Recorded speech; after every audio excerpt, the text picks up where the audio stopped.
क्या आपको लगता है कि वैम्पायर सिर्फ कहानियों में होते हैं? साल 2026 की इस कड़कड़ाती ठंड में हिमाचल के पहाड़ों में एक पत्थर का संदूक मिला और उसके अंदर जो निकला उसने विज्ञान के होश उड़ा दिए। रवि ने जैसे ही उस सूखी हुई लाश को छुआ, उसे नहीं पता था कि उसकी रगों में दौड़ता गर्म खून अब उसका अपना नहीं रहा। ड्रैकुला वापस आ गया है और वो शायद इसी वक्त आपके पीछे खड़ा है। पूरी कहानी देखने के लिए अंत तक बने रहें, क्योंकि आज रात कोई नहीं बचेगा। हिमाचल प्रदेश के सुदूर पहाड़ों में बसा राखा गांव सर्दियों में दुनिया से कट जाता है। यहाँ की हवा में देवदार के पेड़ों की महक कम और एक अजीब सी खामोशी ज्यादा रहती है। रवि, जो एक पुरातत्वविद है, यहाँ सरकार के एक प्रोजेक्ट के लिए आया था। उसका काम था उन पुरानी गुफाओं का नक्शा बनाना जिन्हें स्थानीय लोग नरक के द्वार कहते थे। रवि एक तार्किक व्यक्ति था। उसके लिए भूत प्रेत सिर्फ पुराने लोगों की कल्पना थी। लेकिन उस शाम जब सूरज की आखिरी किरण पहाड़ की चोटी को चूम रही थी, रवि को गुफा के सबसे गहरे कोने में एक पत्थर की दीवार मिली जो बाकी से अलग थी। उस पर एक चिन्ह बना था, एक ड्रैगन जो अपनी ही पूंछ को निगल रहा था। साहब, इसे मत खोलिए, उसके गाइड ने कांपते हुए कहा। पुरानी कहानियां कहती हैं कि इसके पीछे वह सोया है जो कभी मरता नहीं। रवि मुस्कुराया। कहानियां इतिहास नहीं होती, चमन। उसने कुदाल उठाई और एक जोरदार प्रहार किया। पत्थर टूटते ही एक ठंडी सड्डी हुई हवा बाहर निकली, जिससे वहां मौजूद मशालें बुझ गईं। अंधेरे में रवि को सिर्फ एक आवाज सुनाई दी, एक धीमी सूखी हुई धड़कन। गुफा के अंदर एक काला संदूक मिला। वह पत्थर का बना था और उस पर लोहे की जंजीरें लिपटी हुई थीं। रवि और उसकी टीम उसे अपने बेस कैंप, एक पुरानी हवेली, ले आए। रात के 11 बज रहे थे। रवि अकेले अपने कमरे में उस संदूक का मुआयना कर रहा था। जैसे ही उसने जंजीरें काटी, कमरे का तापमान अचानक गिर गया। उसकी सांसें भाप बनकर हवा में तैरने लगी। संदूक के अंदर कोई खजाना नहीं था। वहां एक बेहद लंबा सूख चुका इंसानी कंकाल जैसा शरीर था, जिसकी खाल मोम की तरह पीली और सख्त थी। लेकिन सबसे डरावनी चीज थे उसके दांत। ऊपर के 2 दांत होंठों को चीरकर बाहर निकले हुए थे। रवि ने अपनी डायरी निकाली और लिखना शुरू किया। 14 फरवरी 2026, राखा कैंप।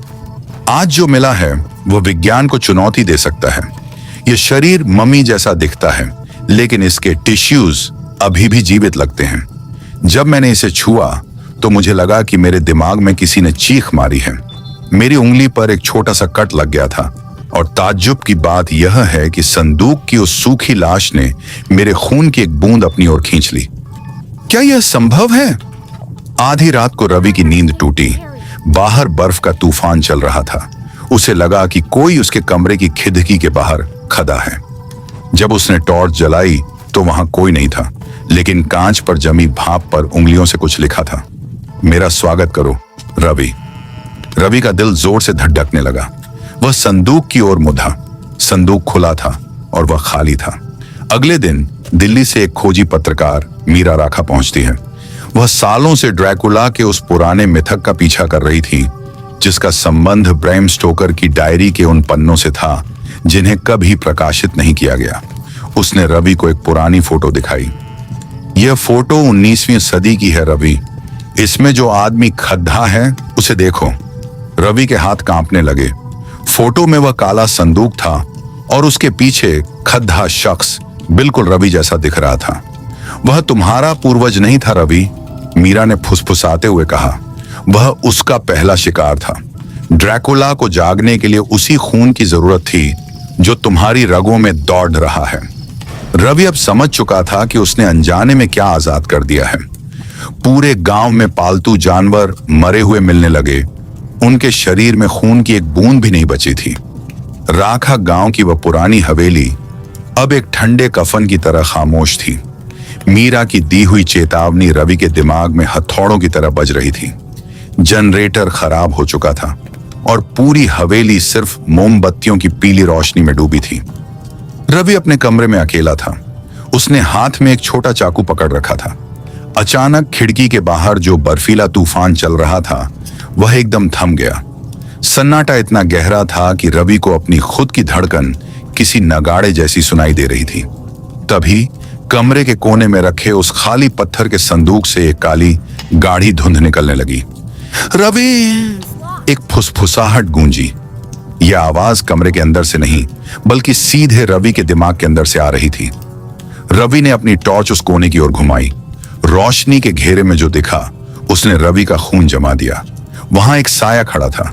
वह साया 7 फीट लंबा था। उसकी त्वचा रात की चांदनी जैसी सफेद थी और आंखें जलते हुए अंगारों की तरह लाल। उसने एक पुराना फूला हुआ कोट पहना था जो सदियों पुराना लग रहा था। तुम कौन हो? रवि की आवाज लड़खड़ा गई। वह साया धीरे धीरे रोशनी की ओर बढ़ा। उसका चेहरा अब साफ दिख रहा था, बेहद खूबसूरत लेकिन उतना ही डरावना। उसके होंठ काले पड़ चुके थे और जब वह मुस्कुराया तो उसके लंबे पैनी सुई जैसे दांत चमक उठे। मैं वह हूं जिसे तुमने अपनी जिज्ञासा से जगाया है, वो जीव बोला।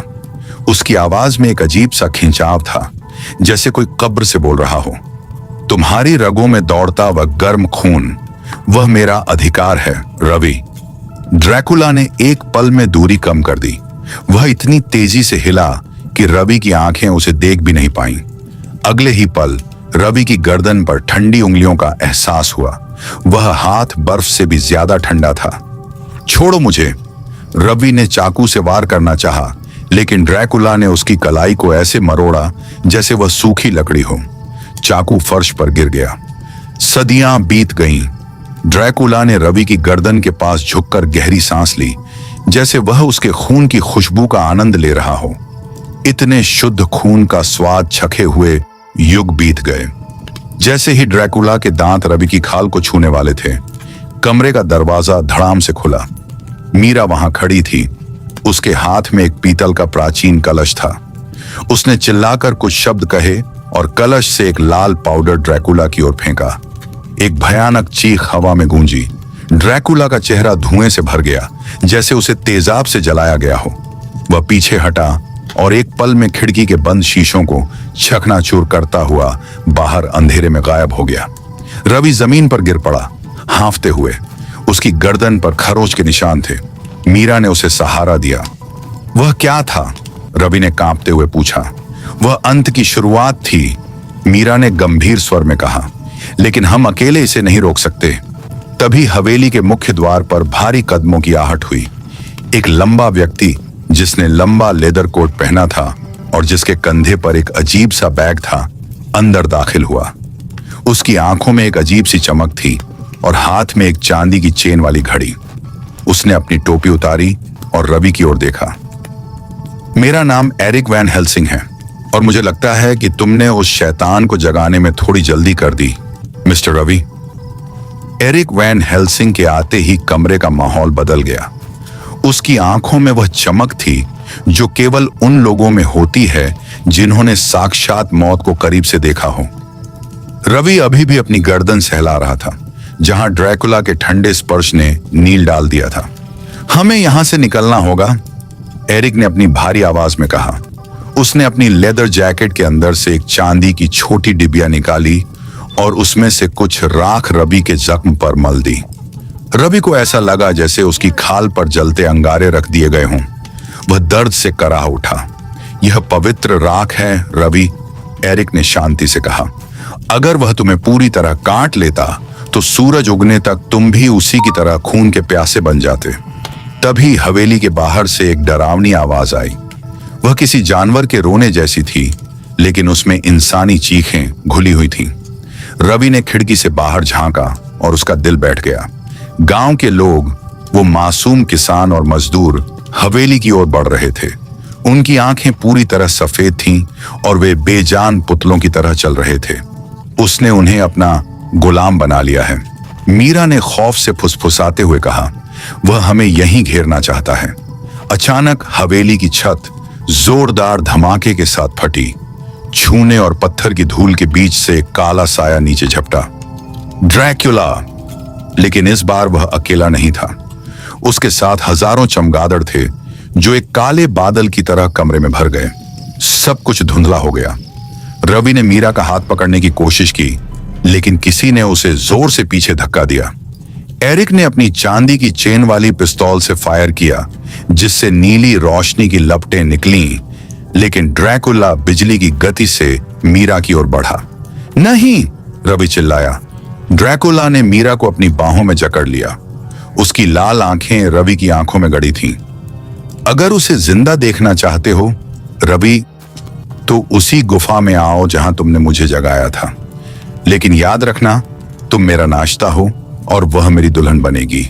एक डरावनी हंसी के साथ ड्रैकुला मीरा को लेकर अंधेरे आसमान में गायब हो गया। चमगादड़ धीरे धीरे छंट गए, पीछे सिर्फ टूटी हुई हवेली और सन्नाटा छोड़ गए। वह उसे मार डालेगा, रवि पागलों की तरह चिल्लाने लगा। एरिक ने उसे कंधे से पकड़कर झकझोरा। शांत हो जाओ, वह उसे अभी नहीं मारेगा। उसे तुम्हारे पूर्वज का खून चाहिए जो तुम्हारी रगों में है, ताकि वह अपनी शक्तियों को पूरी तरह वापस पा सके। मीरा सिर्फ एक चारा है। एरिक ने अपना बैग खोला। उसमें से पुरानी किताबें, चांदी की खूंटियां और आधुनिक यूवी लाइट वाले बम निकले। सूरज उगने में अभी 4 घंटे हैं, एरिक ने घड़ी देखते हुए कहा। यही वह समय है जब उसकी शक्ति चरम पर होती है। हमें उसी गुफा में जाना होगा जिसे तुम्हारे लोग नरक का द्वार कहते हैं। क्या तुम मरने के लिए तैयार हो रवि? रवि ने फर्श से वह चाकू उठाया जो गिर गया था। मरने के लिए नहीं, उसे वापस भेजने के लिए। रवि और एरिक राखा की उन बर्फीली पहाड़ियों को पार करते हुए गुफा के मुहाने पर पहुंचे। गुफा के चारों ओर खून की एक लकीर खींची हुई थी। जैसे ही वे अंदर दाखिल हुए, उन्हें दीवारों पर अजीबोगरीब आकृतियां चलती हुई दिखीं। गुफा के सबसे गहरे हिस्से में, जहां रवि ने वह पत्थर का संदूक पाया था, अब एक विशाल सिंहासन जैसा ढांचा बना हुआ था। मीरा वहां एक पत्थर के खंभे से बंधी हुई थी। उसका चेहरा पीला पड़ चुका था। ड्रैकुला वहां अंधेरे में बैठा था, अपने हाथ में एक प्राचीन प्याला लिए। आओ रवि, ड्रैकुला की आवाज गूंजी। तुम्हारा स्वागत है। एरिक वैन हेल्सिंग को साथ लाए हो? तुम्हारे परदादा ने भी यही गलती की थी। देखो उनकी हड्डियों को, वे यहीं कहीं धूल छाट रही हैं। एरिक ने अपनी यूवी लाइट चालू की, लेकिन ड्रैकुला सिर्फ हंसा। उसने अपना हाथ हवा में लहराया और गुफा की छत से सैकड़ों लाशें लटकने लगीं। यह इस खौफनाक दास्तां का अंतिम और सबसे रोंगटे खड़े कर देने वाला अध्याय है। गुफा के भीतर की हवा इतनी ठंडी थी कि फेफड़ों में बर्फ जम रही थी। एरिक वैन हेल्सिंग ने अपनी चांदी की खूंटी को मजबूती से पकड़ा, लेकिन ड्रैकुला की एक हल्की सी मुस्कान ने उसे हवा में उड़ाकर पत्थर की दीवार से दे मारा। एरिक का सिर फूट गया और उसकी पवित्र चीजें फर्श पर बिखर गईं। बेचारे वैन हेल्सिंग, ड्रैकुला की आवाज गूंजी, जो अब किसी इंसान की नहीं बल्कि हजारों मरते हुए लोगों की चीख जैसी लग रही थी। तुम्हारी पीढ़ी दर पीढ़ी मुझे मारने की कोशिश में खुद खत्म हो गई। रवि भागकर मीरा के पास पहुंचा, जो बेजान लटकी हुई थी। उसकी गर्दन पर 2 गहरे छेद थे, जिनसे काला खून रिस रहा था। मीरा, आंखें खोलो, रवि चिल्लाया। तभी ड्रैकुला रवि के ठीक पीछे प्रकट हुआ। उसने रवि के गले को अपनी ठंडी उंगलियों से जकड़ लिया। वह अब तुम्हारी नहीं रही रवि, वह मेरी है, और अब मुझे वह चाहिए जिसके लिए मैंने तुम्हें जिंदा रखा था। ड्रैकुला ने रवि की कलाई पर अपने नाखून गड़ा दिए। रवि का गर्म खून एक प्याले में गिरने लगा। जैसे ही ड्रैकुला ने वह खून पिया, उसका शरीर और भी विशाल और भयानक हो गया। उसकी खाल फटने लगी और नीचे से काले पंख और नुकीली हड्डियां बाहर निकल आईं। वह अब इंसान नहीं बल्कि एक आदिम राक्षस दिख रहा था। रवि दर्द से तड़प रहा था, लेकिन तभी उसे एरिक की आखिरी फुसफुसाहट सुनाई दी।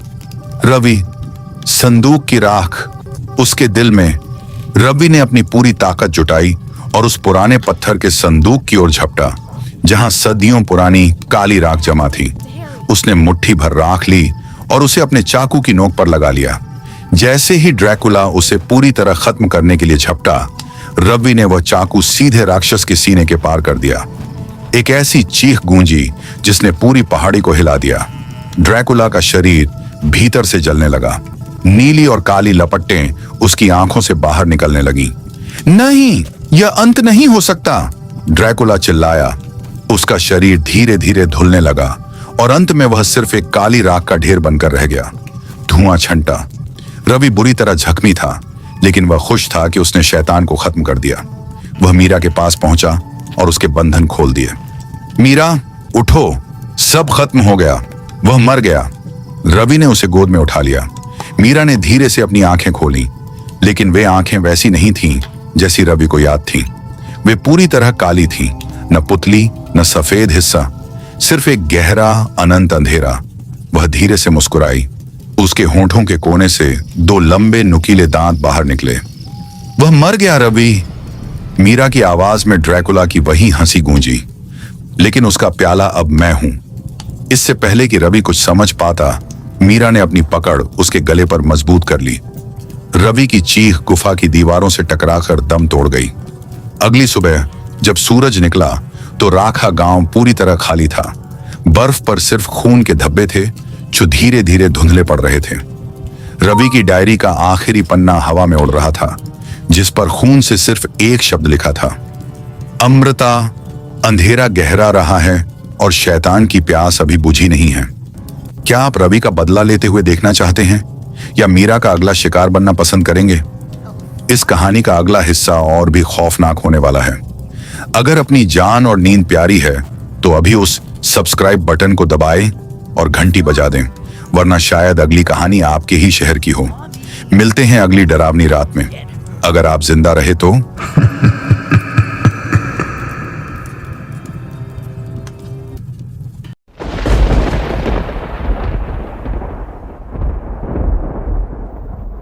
क्या आपने कभी महसूस किया है कि खाली कमरों में भी कोई आपको देख रहा है?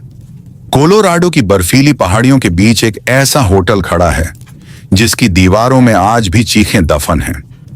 यहां बर्फ की चादर के नीचे सुकून नहीं, बल्कि एक पुराना पागलपन सोया हुआ है। एक पिता जिसकी आंखों में अब अपनों के लिए प्यार नहीं, बल्कि एक धारदार कुल्हाड़ी की चमक है। एक बच्चा जो वो सब देख सकता है जिसे दुनिया वहम कहती है। और एक होटल जो जिंदा है, भूखा है और इंतजार कर रहा है आपका। अगर आपको रूह कंपा देने वाली कहानियां पसंद हैं तो अभी हमारे चैनल को सब्सक्राइब करें। आज की कहानी में हम कदम रखेंगे ओवरलॉक होटल की उन गलियारों में जहां से वापसी का रास्ता सिर्फ मौत की तरफ जाता है। लाइट्स बंद कर लीजिए, हेडफोन्स लगा लीजिए, क्योंकि शाइनिंग शुरू होने वाली है। और याद रहे, कमरा नंबर 217 की चाबी कभी मत छूना। जैक टॉरेंस, एक लेखक और सुधरता हुआ शराबी, कोलोराडो के पहाड़ों में स्थित ओवरलुक होटल में सर्दियों के लिए केयरटेकर की नौकरी स्वीकार करता है। उसके साथ उसकी पत्नी वेंडी और उनका 5 साल का बेटा डैनी भी है। जैक को लगता है कि यह शांति उसे अपना उपन्यास पूरा करने और अपने परिवार के साथ बिगड़े रिश्तों को सुधारने का मौका देगी। लेकिन ओवरलुक का अपना एक काला इतिहास है। होटल के मैनेजर ने जैक को चेतावनी दी थी कि पिछले केयरटेकर ग्रेडी ने पागलपन में आकर अपनी पत्नी और 2 बेटियों की हत्या कर दी थी और फिर खुद को गोली मार ली थी। डैनी कोई साधारण बच्चा नहीं है। उसके पास एक दिव्य शक्ति है जिसे रसोइया डिक हेलोरन द शाइनिंग कहता है। डैनी मन की बातें पढ़ सकता है और उन घटनाओं को देख सकता है जो भविष्य में होने वाली हैं या जो अतीत के घाव बनकर होटल की दीवारों में दफन हैं। होटल से निकलते समय हेलोरन डैनी को चेतावनी देता है, ओवरलुक एक जानवर की तरह है। यहां जो कुछ भी बुरा हुआ है उसने अपनी छाप छोड़ी है। अगर तुम कुछ डरावना देखो तो अपनी आंखें बंद कर लेना। वह सिर्फ एक तस्वीर की तरह है। जैसे जैसे बर्फबारी बढ़ती है और टॉरेंस परिवार दुनिया से कट जाता है, होटल की शक्ति बढ़ने लगती है। डैनी को भयानक दृश्य दिखने लगते हैं। कमरा नंबर 217, एक सड़ी हुई लाश बाथटब से बाहर निकलती है। लिफ्ट, जिससे अचानक इंसानी खून का सैलाब बहने लगता है। गलियारे, जहां ग्रेडी की जुड़वां बहनें खड़ी होकर डैनी को अपने साथ खेलने के लिए बुलाती हैं, हमेशा हमेशा और हमेशा के लिए। होटल जैक की कमजोरियों को पहचान लेता है। वह जैक के गुस्से और उसकी शराब की लत का फायदा उठाता है। जैक को होटल के खाली बार में पुराने भूत दिखने लगते हैं। वह मरे हुए केयरटेकर ग्रेडी से बात करता है, जो जैक को उकसाता है कि उसका परिवार उसे रोक रहा है और उन्हें सुधारने की जरूरत है। जैक धीरे धीरे अपनी इंसानियत खोने लगता है। उसका टाइपराइटर जिस पर वह काम कर रहा था अब केवल एक ही वाक्य उगल रहा है। बिना खेल के काम जैक को पागल बना देता है। पागलपन की हद पार करते हुए जैक एक कुल्हाड़ी उठाता है और अपने ही परिवार के पीछे पड़ जाता है।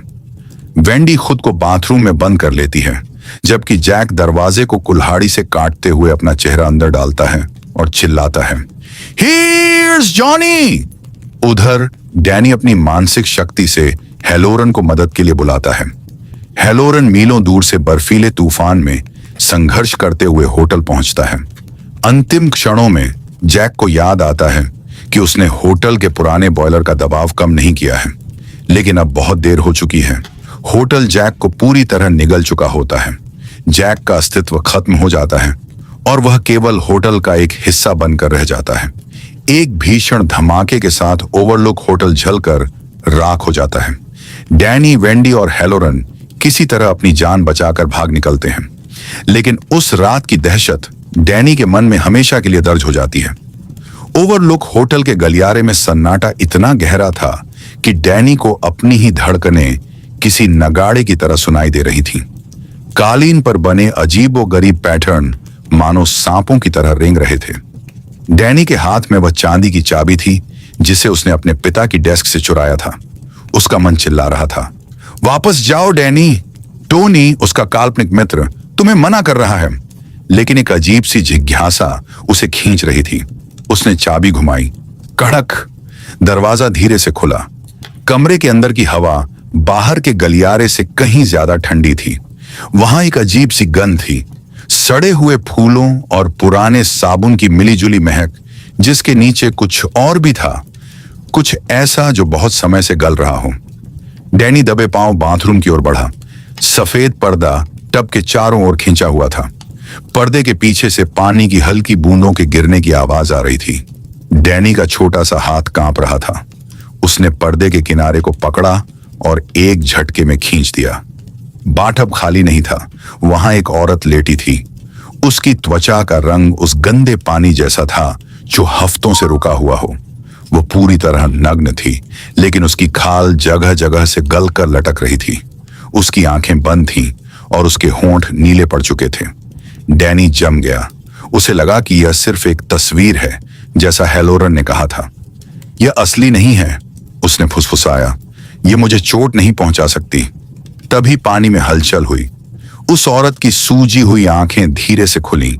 वे सफेद और धुंधली थीं, जिनमें न कोई पुतली थी न कोई जीवन। उसने अपना सड़ा हुआ हाथ टब के किनारे पर रखा। उसके नाखून काले पड़ चुके थे और मांस उंगलियों से अलग हो रहा था। वह धीरे धीरे टब से बाहर निकलने लगी। उसके गीले पैर जब फर्श पर पड़े तो एक घिनौनी छप छप की आवाज आई। वह डैनी की तरफ बढ़ने लगी। उसके हाथ आगे की ओर फैले हुए थे, जैसे वह उसे गले लगाना चाहती हो। उसकी फटी हुई आवाज एक ठंडी फुसफुसाहट की तरह कमरे में गूंजी। "आओ छोटे बच्चे, मेरे पास आओ!" डैनी चिल्लाना चाहता था, लेकिन उसकी आवाज उसके गले में ही फंस गई थी। वह पीछे हटा, लेकिन उसका पैर कालीन में फंस गया और वह गिर पड़ा। वह मरी हुई औरत अब उसके बिल्कुल करीब थी। उसकी सड़ांध डैनी के चेहरे पर महसूस हो रही थी। उसके ठंडे लिसे हाथ डैनी की गर्दन की तरफ बढ़े। जैक के हाथ में मास्टर चाबी थी। उसका मन भारी था और उसके सिर में एक अजीब सी झंझनाहट हो रही थी, जैसे कोई अदृश्य उंगली उसके दिमाग के तारों को छेड़ रही हो। वह डैनी की बातों पर विश्वास नहीं करना चाहता था। वह खुद को समझा रहा था कि उसका बेटा सिर्फ डरा हुआ है। दरवाजा खुला। जब जैक कमरे में घुसा तो उसे वह सड़ांध महसूस नहीं हुई जो डैनी को हुई थी। इसके बजाय उसे महंगे इत्र और ताजे नहाए हुए शरीर की खुशबू आई। कमरा बिल्कुल साफ और व्यवस्थित था। बाथरूम का दरवाजा आधा खुला था। जैक धीरे धीरे अंदर गया। पर्दे के पीछे से कोमल आवाज आई, जैसे कोई पानी में अटखेलियां कर रहा हो। जैक ने पर्दा हटाया। वहां डैनी वाली वह सड़ी हुई लाश नहीं थी। वहां एक अत्यंत सुंदर युवती बैठी थी। उसकी त्वचा दूध जैसी सफेद और आंखें चमकती हुई थीं। वह मुस्कुराई और जैक की ओर अपना हाथ बढ़ाया। जैक मंत्रमुग्ध हो गया।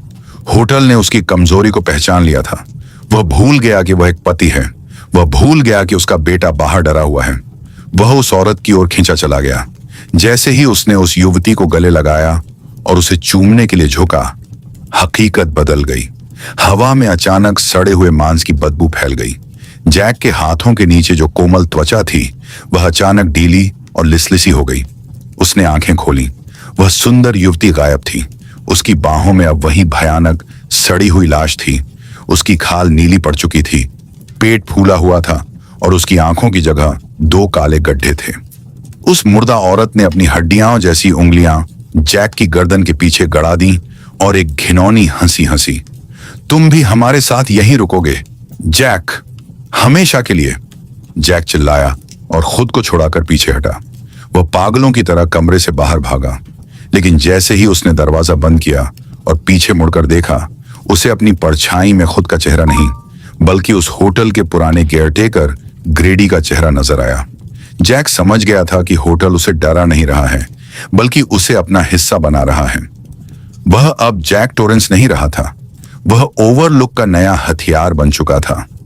जैक लड़खड़ाते हुए होटल के विशाल गोल्ड रूम में दाखिल हुआ। कुछ देर पहले जो कमरा धूल और अंधेरे से भरा था, अब वह सुनहरी रोशनी से जगमगा रहा था। 1920 के दशक का संगीत गूंज रहा था। हवा में सिगार का धुआं और महंगी शराब की महक तैर रही थी। वहां दर्जनों लोग नाच रहे थे, सफेद सूट और शाम के गाउन पहने हुए, लेकिन गौर से देखने पर उनके चेहरों पर मांस नहीं बल्कि पीली पड़ चुकी खाल थी। उनकी आंखों की जगह खाली गड्ढे थे। जैक बार के पास जाकर बैठ गया। सामने लॉयड खड़ा था, वही पुराना बारटेंडर जिसका चेहरा मौत की तरह सफेद था।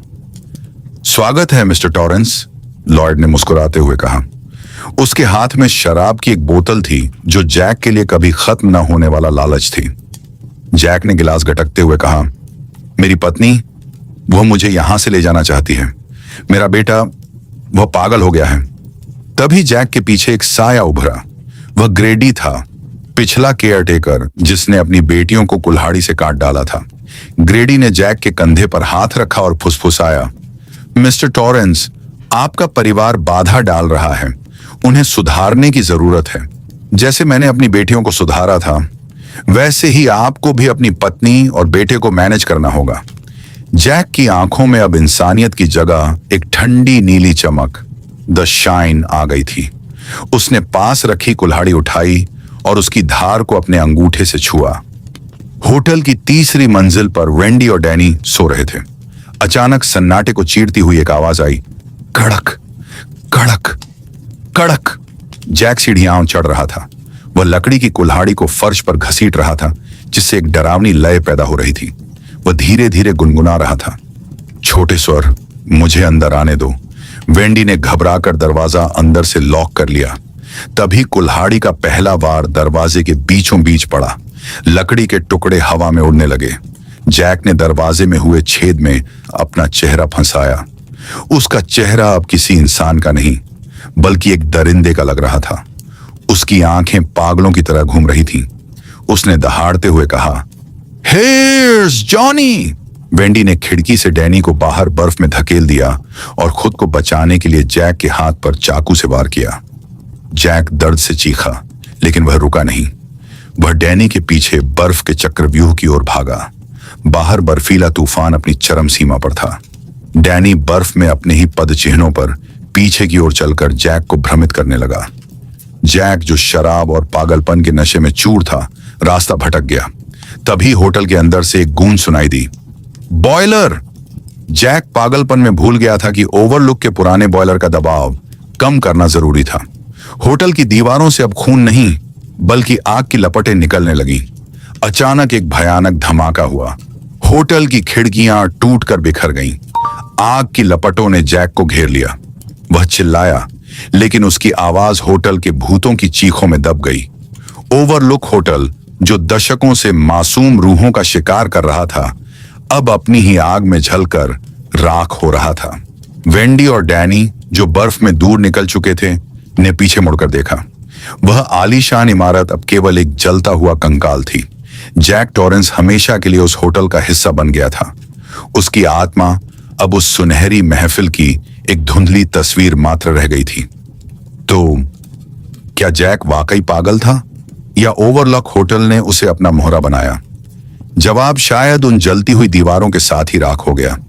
पर याद रखिए, डैनी की शाइन आज भी कहीं ना कहीं चमक रही है, और शायद आपके कमरे के किसी अंधेरे कोने में भी कोई आपकी आहट का इंतजार कर रहा है। अगर इस कहानी ने आपकी रातों की नींद उड़ाई है तो लाइक का बटन दबाकर अपनी मौजूदगी दर्ज कराएं। और अगर आप उन गलियारों में दोबारा नहीं भटकना चाहते तो सब्सक्राइब करना न भूलें। नीचे कमेंट्स में बताइए, क्या आप कमरा नंबर 217 में एक रात बिताने की हिम्मत करेंगे? अगली बार फिर मिलेंगे एक नई चीख और एक नए खौफ के साथ। तब तक के लिए दरवाजे ठीक से बंद रखिएगा, क्योंकि रात अभी बाकी है। शुभ रात्रि, अगर आप सो पाएं तो।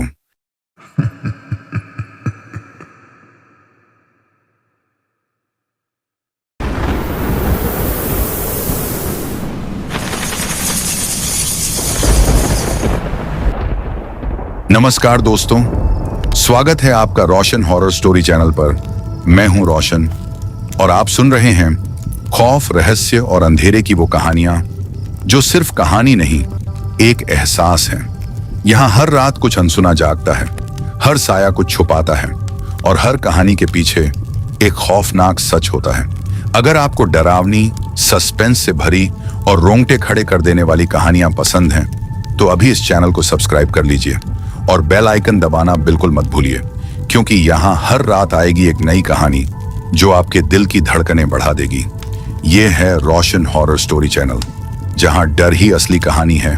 तो लाइट बंद कर दीजिए, दरवाजा अच्छे से बंद कर लीजिए और दिल मजबूत कर लीजिए, क्योंकि आज की कहानी आपकी नींद भी चुरा सकती है।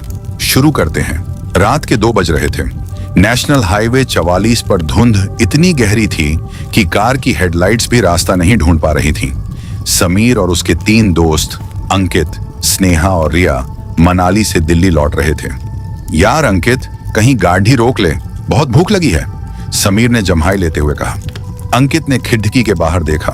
मीलों तक कोई रोशनी नहीं थी, बस काले पहाड़ और सूखे पेड़ों के साए थे। तभी अचानक धुंध के बीच एक पुरानी नियॉन लाइट टिमटिमाती दिखी। शेरे पंजाब ढाबा, 24 घंटे खुला। लेकिन अजीब बात यह थी कि ढाबे का हुलिया किसी 20 साल पुराने खंडहर जैसा था। फिर भी वहां से ताजे मक्खन और तंदूरी रोटी की महक आ रही थी।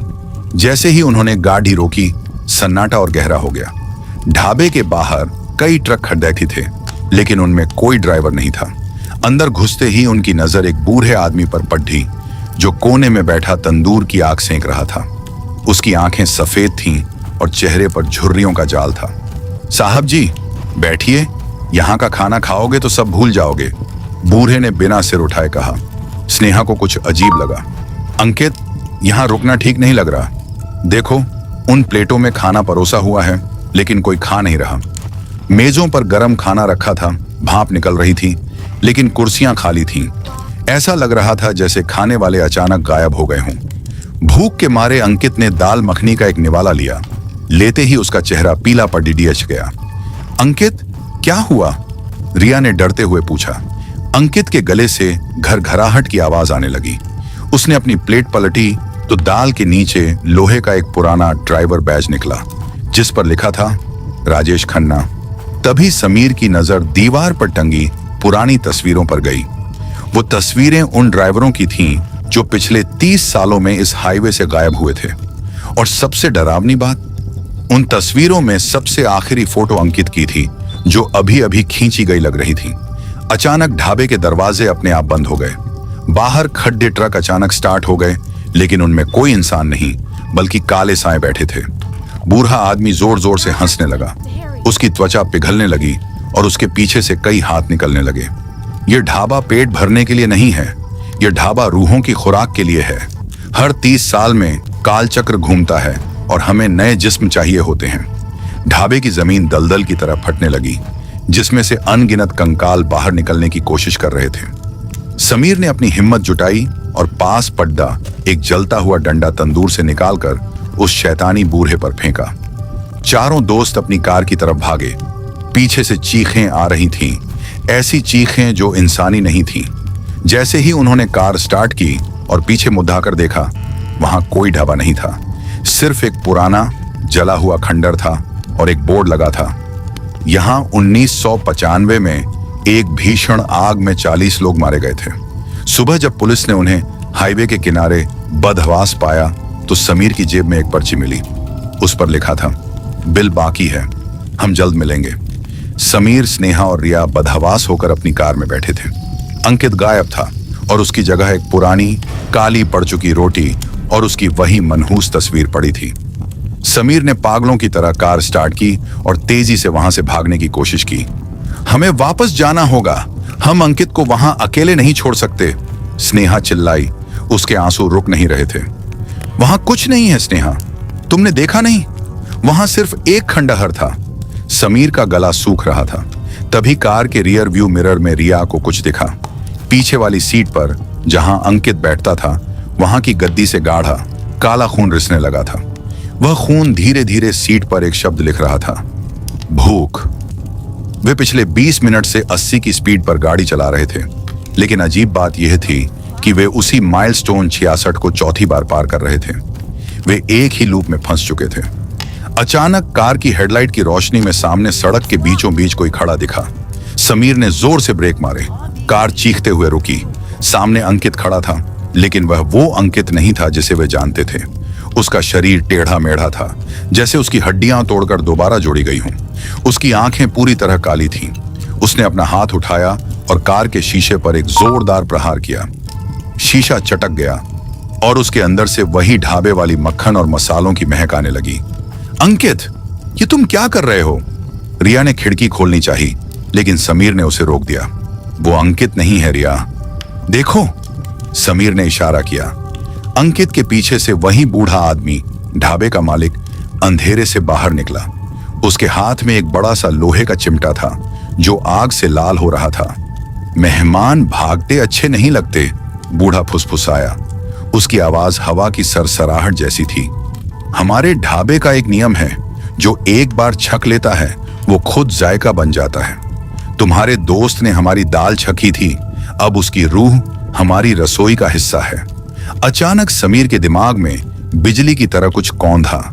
उसे याद आया कि उसके दादाजी ने एक बार इस हाईवे के बारे में बताया था। 1995 में इस ढाबे का मालिक बख्तावर सिंह अपने ग्राहकों को नशीला खाना खिलाकर उन्हें मार डालता था और उनके मांस से विशेष शोरबा तैयार करता था।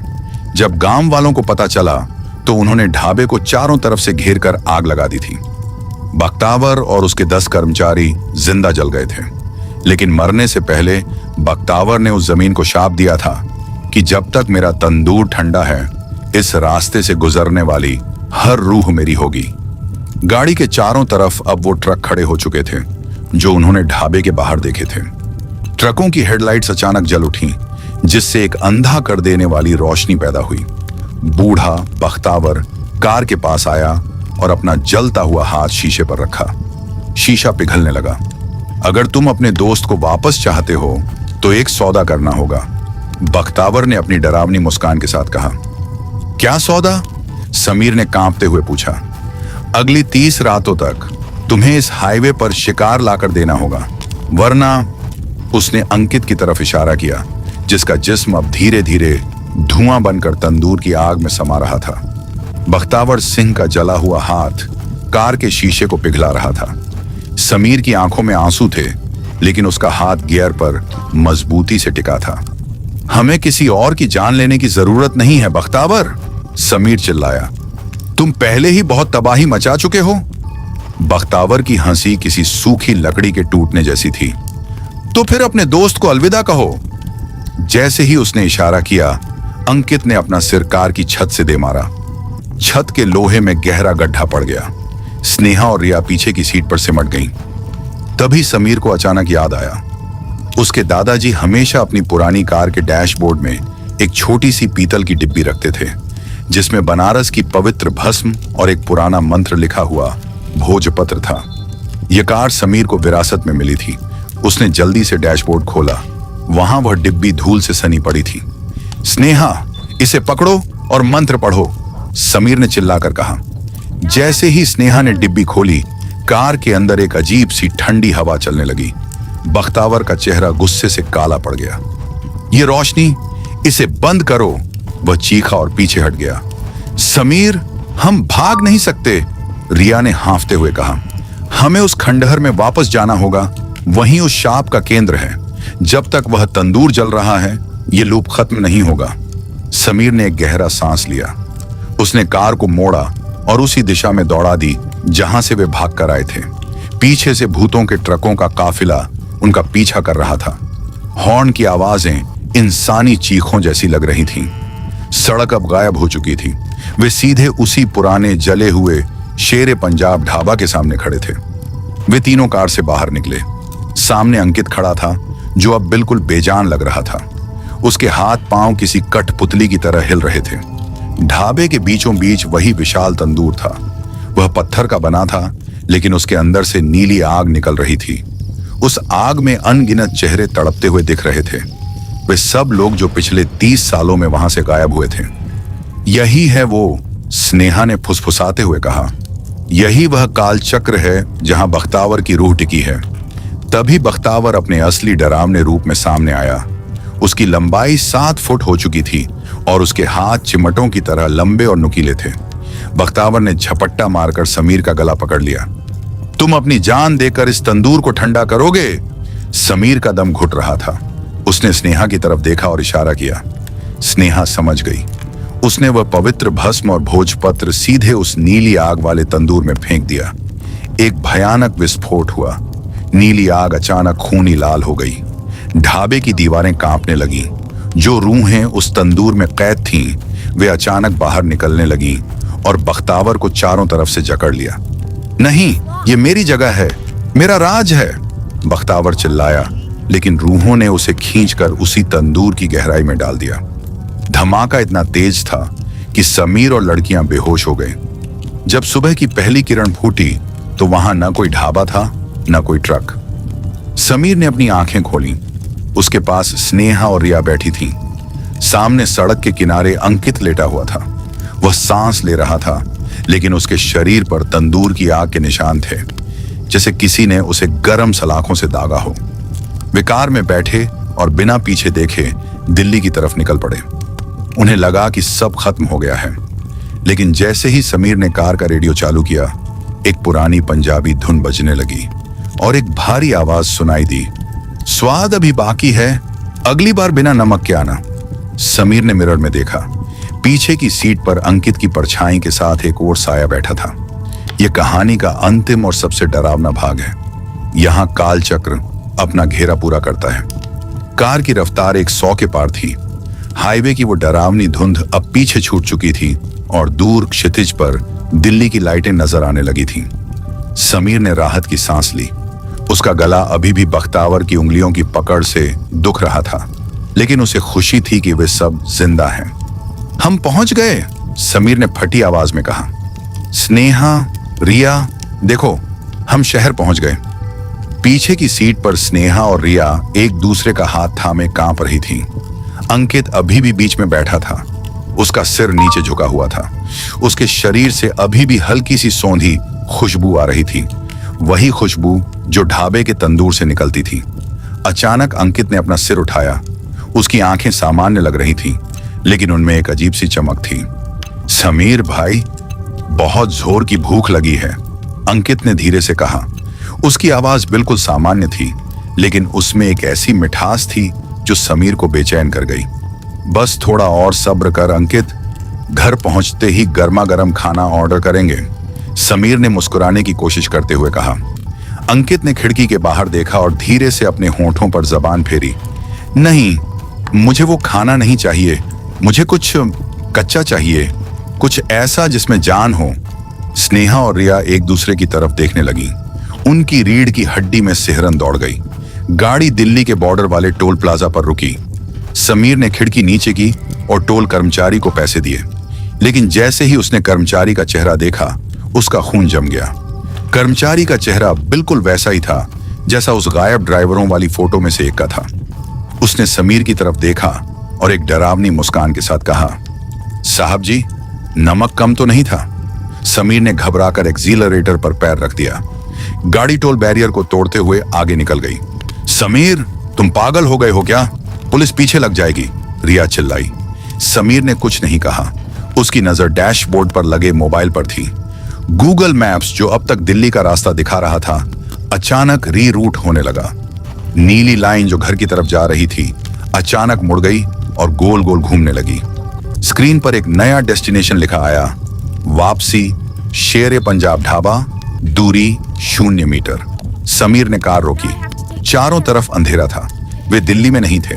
वे वापस उसी हाईवे के किनारे खड़े थे जहां से उन्होंने शुरुआत की थी। हम फिर वहीं हैं, स्नेहा रोने लगी। नहीं, हम वहीं नहीं हैं, समीर ने फुसफुसाते हुए कहा। उसने डैशबोर्ड के शीशे में पीछे देखा। पीछे की सीट पर स्नेहा और रिया तो थीं, लेकिन अंकित की जगह सिर्फ एक काला धुआं बैठा था। और सबसे भयानक बात यह थी कि उस धुएं के हाथ समीर के कंधों पर थे। तभी समीर के फोन पर एक मैसेज आया। यह अंकित के ही नंबर से था। समीर ने कांपते हाथों से मैसेज खोला। उसमें एक फोटो थी। फोटो उसी ढाबे की थी जहां बख्तावर सिंह तंदूर के सामने खड़ा मुस्कुरा रहा था, और उसके बगल में समीर, स्नेहा और रिया की लाशें लटकी हुई थीं। समीर ने खुद के हाथों को देखा। वे धीरे धीरे धुंधले हो रहे थे। तो हम क्या हैं? समीर के गले से आवाज निकली। तभी बगल वाली सीट से अंकित की आवाज आई, हम वो जायका हैं जो बख्तावर को कभी नहीं मिला। चलो समीर, तंदूर ठंडा हो रहा है। समीर ने अपनी कार की हेडलाइट्स की रोशनी में सामने देखा। सड़क पर कोई मील का पत्थर नहीं था, बस एक बोर्ड लगा था जिस पर लिखा था, आपका सफर यहीं खत्म होता है, कृपया अपनी रूह काउंटर पर जमा करें। पीछे से एक ट्रक का हॉर्न सुनाई दिया। हेडलाइट की रोशनी समीर के चेहरे पर पड़ी और वह रोशनी उसके आर पार निकल गई। क्या समीर और उसके दोस्त पहले ही मर चुके थे? क्या वे सिर्फ एक रूहानी लूप में फंसे हुए हैं जहां उन्हें बार बार अपनी मौत का एहसास कराया जाता है? या फिर बख्तावर ने उन्हें एक नई दुनिया में कैद कर लिया है जहां से कोई वापसी नहीं है? यह रहस्य उस हाईवे की धुंध में हमेशा के लिए दफन हो गया। कहानी खत्म हुई, लेकिन क्या आपने गौर किया, जब आप यह कहानी सुन रहे थे आपके कमरे का तापमान थोड़ा गिर गया था, या शायद आपके पीछे वाले दरवाजे पर हल्की सी दस्तक हुई थी? मौत और खौफ के ये किस्से सिर्फ कहानियां नहीं होते, कभी कभी ये बुलावा होते हैं। अगर आप भी ऐसी ही और रोंगटे खड़े कर देने वाली कहानियों के शौकीन हैं तो बेल आइकॉन को दबा दें ताकि अगली चीख आप तक सबसे पहले पहुंचे। अब सो जाइए अगर आप सो सकें, क्योंकि कोई है जो अभी भी अंधेरे कोने से आपको देख रहा है।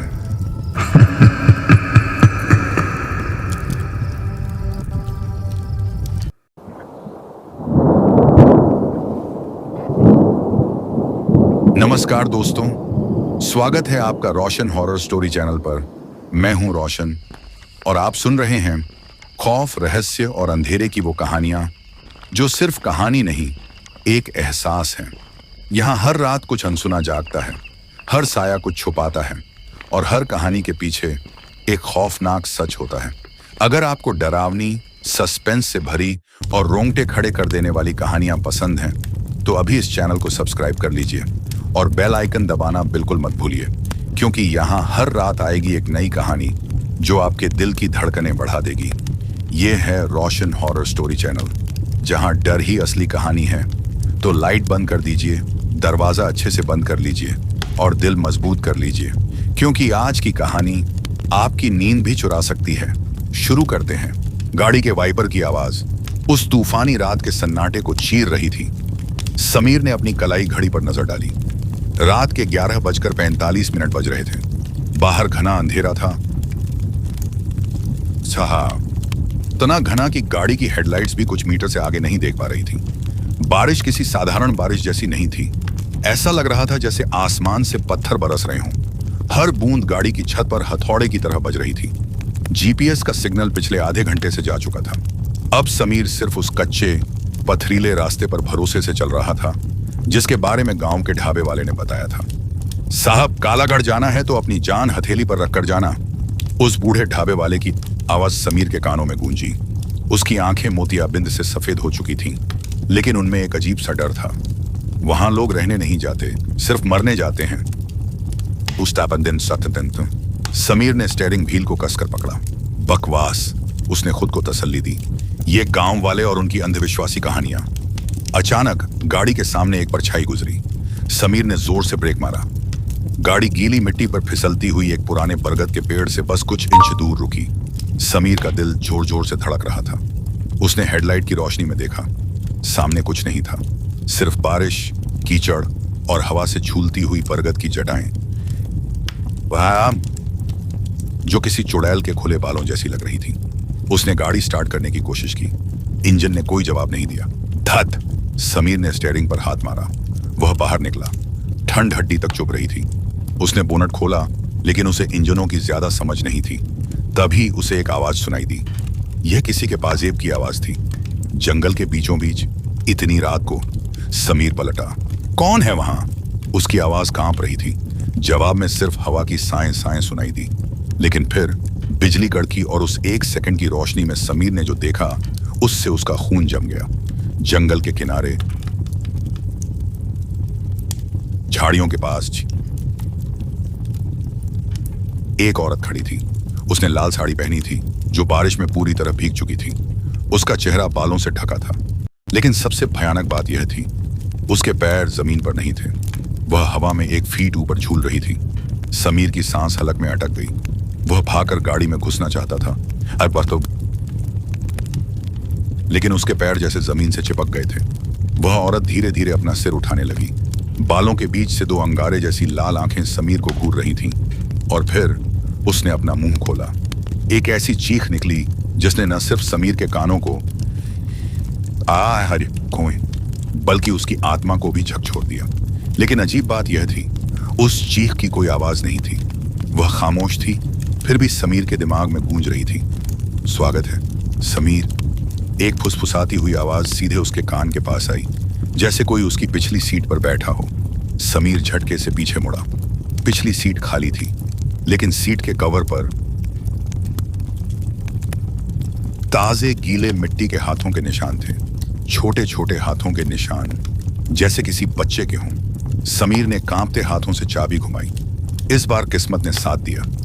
इंजन रूह करके स्टार्ट हो गया। उसने बिना पीछे देखे एक्सीलरेटर दबा दिया। गाड़ी कीचड़ उछालती हुई आगे बढ़ गई। उसे लगा वह बच गया, लेकिन वह नहीं जानता था कि जिस कालागढ़ से वह डर रहा था, वह अभी आया नहीं था। वह तो बस उसकी सरहद थी, और जो चीज पिछली सीट पर बैठी थी, वह अब भी उसके साथ थी। रास्ते के किनारे एक पुराना जंग लगा हुआ बोर्ड दिखा। कालागढ़, 0 किलोमीटर। यहां से आगे आपकी जिम्मेदारी भगवान भी नहीं लेगा। गाड़ी के हेडलाइट्स की रोशनी एक विशाल जंग लगे लोहे के फाटक पर पड़ी। फाटक इतना ऊंचा था कि अंधेरे में उसका ऊपरी सिरा दिखाई भी नहीं दे रहा था। उसके बीचों बीच पीतल का एक बड़ा सा ताला लटका हुआ था, जिस पर अजीब और गरीब निशान बने हुए थे। समीर ने गाड़ी रोकी। इंजन बंद होते ही फिर वही जानलेवा सन्नाटा छा गया। सिर्फ बारिश की टप टप और दूर कहीं किसी कुत्ते के रोने की आवाज आ रही थी। वह गाड़ी से बाहर नहीं निकलना चाहता था। पिछली सीट पर मिले वो बच्चों के हाथों के निशान अभी भी उसके दिमाग में घूम रहे थे। लेकिन क्या करता? वापस जाने का मतलब था फिर उसी रास्ते से गुजरना जहां उसने उस औरत को देखा था। आगे बढ़ना ही एकमात्र विकल्प था। समीर ने हॉर्न बजाया। आवाज जंगल में गूंज कर रह गई। कोई हलचल नहीं हुई। उसने दोबारा हॉर्न बजाया, इस बार देर तक। तभी फाटक के पास बनी एक छोटी सी कोठरी का दरवाजा चरमराते हुए खुला। लालटेन की मध्यम रोशनी में एक बूढ़ा आदमी बाहर निकला। उसकी कमर झुकी हुई थी और हाथ में एक भारी लाठी थी। वह धीरे धीरे फाटक की तरफ बढ़ा। बारिश उसे भिगो रही थी, लेकिन उसे जैसे कोई फर्क ही नहीं पड़ रहा था। वह फाटक के पास आकर खड़ा हो गया और बिना कुछ बोले समीर की गाड़ी को घूरने लगा। उसका चेहरा झुर्रियों से भरा था, पता जो क्यों वह जैसे सूखे हुए चमड़े का बना हो, और उसकी एक आंख पत्थर की तरह सफेद थी। समीर ने गाड़ी का शीशा नीचे किया। मैं समीर हूं, दिल्ली से। मैंने बुकिंग करवाई थी। बूढ़े ने कोई जवाब नहीं दिया। उसने बस अपनी जेब से चाबियों का एक गुच्छा निकाला। उसके हाथ कांप रहे थे। उसने ताला खोला। लोहे का भारी फाटक एक दर्दनाक चीख के साथ खुला। समीर ने गाड़ी अंदर डाल दी। अंदर का नजारा बाहर से भी ज्यादा भयानक था। सामने वह हवेली खड़ी थी, विलायत मंजिल। ग्रे रंग के पत्थरों से बनी यह इमारत किसी रिहायशी घर जैसी कम और किसी पुरानी जेल जैसी ज्यादा लग रही थी। इसकी खिड़कियां काली और खाली थीं, जैसे किसी खोपड़ी की आंखों के गड्ढे। समीर गाड़ी से उतरा और अपना बैग निकाला। वह बूढ़ा आदमी अब उसके ठीक पीछे खड़ा था। समीर डर के मारे उछल पड़ा। आप मुझे डरा दिया, समीर ने हकलाते हुए कहा। बूढ़े की आवाज किसी सूखी हुई लकड़ी के टूटने जैसी थी। मेरा नाम भैरव सिंह है, मैं इस हवेली का चौकीदार हूं। उसने समीर के हाथ में एक भारी चाबी थमाई। चाबी बिल्कुल ठंडी थी, बर्फ जैसी। साहब,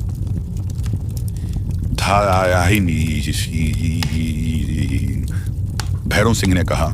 उसकी एक सही आंख समीर की आंखों में गड़ गई थी। कमरा नीचे वाली मंजिल पर तैयार है, रसोई में सामान रखा है। आर ने सिर हिलाया और आगे बढ़ने लगा। और एक बात, भैरव सिंह ने उसका रास्ता रोकते हुए कहा। उसकी आवाज अचानक भारी हो गई थी। रात को अगर ऊपर से कोई आवाज आए जैसे वह का, तो देखने मत जाना। और तीसरी मंजिल का दरवाजा हमेशा बंद रहता है, उसे खोलने की कोशिश मत करना। क्यों, ऊपर क्या है? समीर ने पूछ ही लिया। भैरव सिंह के चेहरे पर एक डरावनी मुस्कान आ गई, जिसमें उसके टूटे हुए पीले दांत चमक उठे। ऊपर वो यादें हैं साहब, जो मरना भूल गई हैं। 3 बजे के बाद सीढ़ियों की तरफ देखना भी मत। इससे पहले कि समीर कुछ और पूछता, भैरव सिंह अंधेरे में गायब हो गया, जैसे वह वहां था ही नहीं। समीर ने मुख्य दरवाजा खोला। अंदर एक अजीब सी महक थी, दीमक, पुरानी किताबों और सड़े हुए फूलों की मिली-जुली गंध। हॉल बहुत विशाल था। बीच में एक बड़ा सा झूमर बाग लटका था, जो हवा के झोंके से हल्का हल्का हिल रहा था। दीवारों पर पुराने राजा महाराजाओं की पेंटिंग्स टंगी थीं, जिनकी आंखें ऐसी लग रही थीं जैसे समीर को हर तरफ से देख रही हों। समीर अपने कमरे में गया। कमरा बड़ा था। बीच में एक पुराना 4 पोस्टर बेड था। उसने अपना बैग रखा और बाथरूम में मुंह धोने गया। ठंडे पानी के छींटे मारने के बाद उसे थोड़ा बेहतर महसूस हुआ। उसने तौलिए से मुंह पोंछा और आईने में देखा। उसका दिल एक धड़कन चूक गया। आईने में उसके पीछे कमरे के अंधेरे कोने में एक छोटी सी लाल गेंद पड़ी थी। समीर झटके से पीछे मुड़ा। फर्श पर कोई गेंद नहीं थी। वहम है, बस वहम है, उसने खुद को समझाया। मैं थक गया हूं। उसने लाइट बंद की और बेड पर लेट गया। बाहर तूफान अब भी शोर मचा रहा था। समीर की आंखें भारी होने लगीं। तभी उसे एक आवाज सुनाई दी, हॉल से, सीढ़ियों के पास से, जैसे कोई बच्चा नंगे पैर दौड़ रहा हो। आवाज उसके कमरे के दरवाजे के पास आकर रुक गई। समीर ने अपनी सांस रोक ली। दरवाजे के नीचे से आ रही रोशनी में उसने देखा एक परछाई दरवाजे के उस पार खड़ी थी। परछाई हिली नहीं। फिर धीरे से दरवाजे के हैंडल पर दबाव पड़ा। हैंडल धीरे धीरे नीचे होने लगा। समीर जानता था कि उसने दरवाजा लॉक किया था, लेकिन लॉक खुलने की आवाज साफ सुनाई दी। दरवाजा 1 इंच खुला और उस अंधेरे दरार से एक फुसफुसाहट आई, जो बच्चों जैसी तो थी, पर उसमें मासूमियत नहीं थी। अंकल, क्या आप हमारे साथ खेलेंगे? अंकल, बाहर आइए ना। वही मासूम मगर ठंडी फुसफुसाहट। समीर का गला सूख चुका था। उसने पास रखे पानी के गिलास की तरफ हाथ बढ़ाया, लेकिन उसके हाथ इतने कांप रहे थे कि गिलास फर्श पर गिरकर चकनाचूर हो गया। कांच के टूटने की आवाज पूरे कमरे में गूंज उठी। बाहर खड़ी वह परछाई अचानक रुक गई। सन्नाटा इतना गहरा था कि समीर को अपनी ही धड़कनें किसी नगाड़े की तरह सुनाई दे रही थीं। तभी दरवाजे की दरार से एक छोटी सी लाल गेंद लुढ़कती हुई अंदर आई और समीर के बेड के पास आकर रुक गई। वही गेंद जो उसने आईने में देखी थी। समीर ने हिम्मत जुटाई। कौन है वहां? भैरव सिंह, क्या ये आप हैं? कोई जवाब नहीं मिला। समीर बेड से उतरा। उसके नंगे पैर ठंडे फर्श पर पड़ते ही उसे एक अजीब सी बेचैनी हुई, जैसे फर्श के नीचे से कोई उसे छू रहा हो। वह धीरे धीरे दरवाजे की तरफ बढ़ा। उसने कांपते हाथों से दरवाजे का हैंडल पकड़ा और उसे पूरा खोल दिया। गलियारा बिल्कुल खाली था। पुरानी लकड़ी की दीवारें और धूल से भरी कालीन के अलावा वहां कोई नहीं था, लेकिन फर्श पर गीले पैरों के छोटे छोटे निशान थे, जो सीढ़ियों की तरफ जा रहे थे। यह कोई मजाक नहीं है, समीर चिल्लाया, लेकिन उसकी आवाज दीवारों से टकराकर वापस आ गई। तभी ऊपर की मंजिल से, तीसरी मंजिल से एक आवाज आई, जैसे कोई भारी चीज घसीटी जा रही हो, और उसके पीछे पीछे बच्चों के हंसने की आवाज। वह हंसी खिलखिलाहट नहीं थी, बल्कि उसमें एक तरह की नफरत और दर्द था। समीर को याद आया जो भैरव सिंह ने कहा था, 3 बजे के बाद ऊपर मत जाना। उसने अपनी घड़ी देखी। रात के 2:58 बज रहे थे। समीर वापस कमरे में भागना चाहता था, लेकिन तभी उसे महसूस हुआ कि उसके पैरों के पास कुछ ठंडा है। उसने नीचे देखा। वही लाल गेंद उसके पैरों के पास पड़ी थी। उसने गेंद को उठाया। वह रबर की नहीं थी, वह भारी थी और उस पर खाल जैसी कोई चीज लिपटी हुई थी। जैसे ही समीर ने उसे गौर से देखा, उसका दम घुटने लगा। वह गेंद नहीं थी, वह इंसानी बालों का एक गुच्छा था जिसे खून में भिगोकर गोल शक्ल दी गई थी। समीर ने घृणा और डर के मारे उसे फेंक दिया। तभी अचानक पूरे घर की लाइटें एक साथ गुल हो गईं। बाहर बिजली कड़की और उस एक पल की रोशनी में समीर ने सीढ़ियों के ऊपर देखा। वहां एक नहीं बल्कि 7-8 छोटे बच्चे खड़े थे। उनके कपड़े फटे हुए थे और उनकी आंखें नहीं थीं। बस 2 गहरे काले गड्ढे थे जिनसे काला तरल बह रहा था। उनके बीच में वह लाल साड़ी वाली औरत खड़ी थी जिसे उसने सड़क पर देखा था। उसने अपना हाथ समीर की तरफ फैलाया। उसकी उंगलियां असाधारण रूप से लंबी और नुकीली थीं। समीर, उसने पुकारा। इस बार उसकी आवाज में एक अजीब सी कशिश थी, जैसे कोई अपनी खोई हुई चीज मांग रहा हो। तुम आ गए, हमने तुम्हारा बहुत इंतजार किया। समीर का दिमाग सुन्न हो गया। उसे याद आने लगा, यह हवेली, यह गांव, वह यहां पहली बार नहीं आया था। बचपन की कुछ धुंधली तस्वीरें उसके दिमाग में बिजली की तरह कौंधी। अचानक हवेली का मुख्य दरवाजा जोर से खुला। भैरों सिंह हाथ में लालटेन लिए अंदर आया, लेकिन उसका चेहरा अब पहले जैसा नहीं था। उसकी आंखों में एक अजीब सी चमक थी। साहब, मैंने कहा था ना, ऊपर मत देखना, भैरों सिंह ने शांत स्वर में कहा। अब उन्होंने आपको देख लिया है, अब खेल शुरू होगा। भैरों सिंह ने अपनी लाठी जमीन पर पटकी और एक मध्यम रोशनी पूरे हॉल में फैल गई। समीर ने देखा कि बच्चे और वह औरत अब सीढ़ियों से नीचे उतर रहे थे। वे चल नहीं रहे थे, बल्कि हवा में तैरते हुए समीर की तरफ देख रहे थे। क्या चाहिए तुम लोगों को?